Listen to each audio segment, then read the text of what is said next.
আমি বলেছিলাম বালুকা কৃষি সমৃদ্ধ দেশ। এখানে বিভিন্ন মাছ চাষ হয়, বিভিন্ন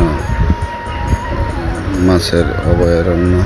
আমাদের এই বালুকা তারই প্রমাণ আজ আপনাদের এই ভিডিওতে দিলাম। ধন্যবাদ। এটা হলো বালুকা থানা পাওয়ার বিল, বিরুনিয়া ইউনিয়ন করছে এই বিলটা। প্রচুর মাছ, পাঙ্গাস মাছ চাষ করে, বাংলার সব মাছ এখানে পাওয়া যায়।